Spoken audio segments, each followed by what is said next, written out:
Dans la partie sud de Brazzaville, à quelques 10 km du centre-ville, s'est développée une activité d'exploitation des pierres de construction.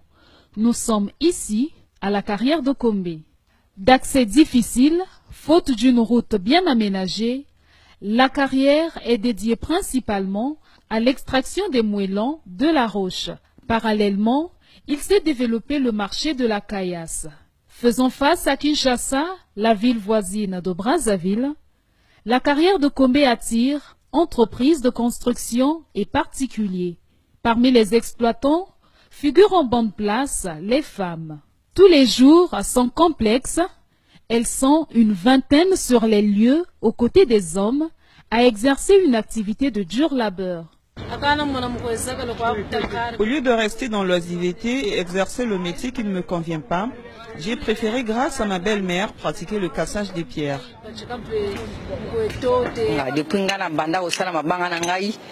Plus de 10 ans. J'exerce ce travail depuis 10 ans. Grâce à cette activité, j'élève mes enfants et assure leur scolarité.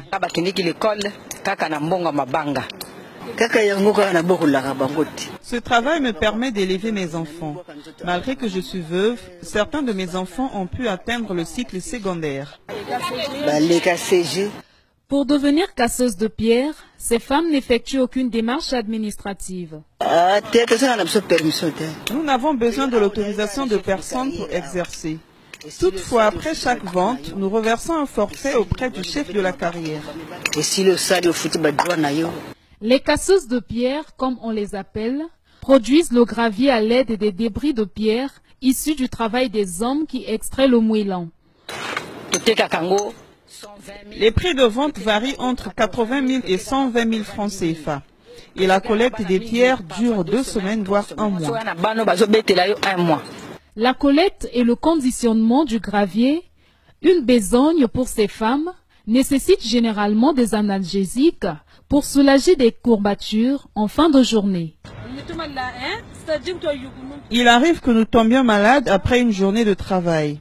Le plus souvent, ce sont les courbatures et les rhumatismes. Pénible dans sa pratique, certes, la rentabilité, somme relative de la corvée, est suffisante pour motiver ces femmes, souvent piliers de leur famille. Cependant, depuis quelque temps déjà, la vente du gravier ne fait plus bonne recette, l'affluence des clients ayant sensiblement diminué. La vente a baissé. Cela remonte à 2 voire 4 ans. Actuellement, nous passons 2 à 5 mois sans vendre. Nous sommes en difficulté. Au-delà de la conjoncture économique, je me réjouis d'avoir des enfants qui m'apportent de l'aide de temps à autre. Il y a des moments où nous restons dépourvus de quoi manger.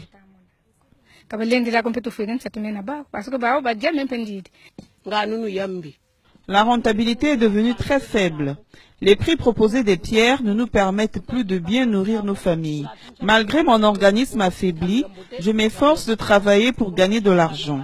Par rapport à la baisse d'activité, je cultive les légumes et les vends au marché. Mais cela ne me rapporte pas grand-chose.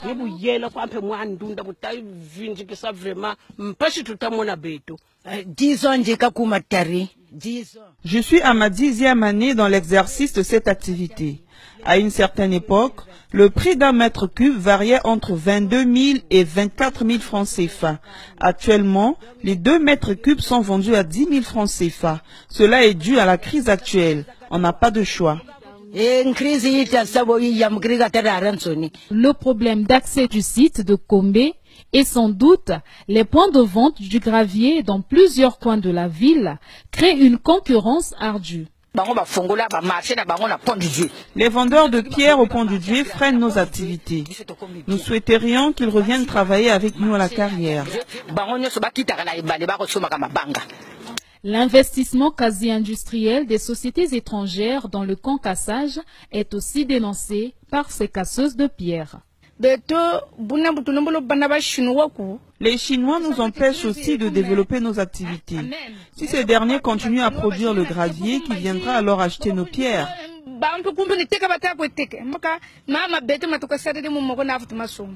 Excédées, plusieurs parmi elles ont jeté l'éponge et sont parties occuper des tables au marché, perdant pour certaines leur autonomie. La situation économique actuelle, peu luisante, ne simplifie pas les choses. Il nous arrive de faire 1 à 2 mois sans vendre. Certaines d'entre nous sont reparties trouver des places au marché.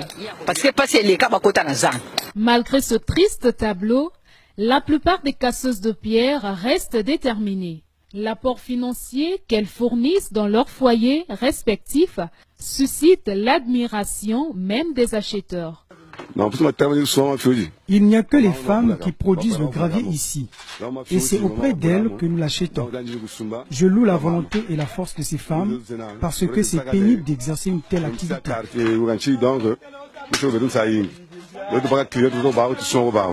Ce travail dur n'empêche pas à ces femmes de gérer les tâches ménagères. C'est le cas pour Pauline, qui avant de se rendre à la carrière, donne des orientations à ses enfants et s'assure qu'ils s'appliquent bien. Après quoi, elle peut se diriger vers la carrière.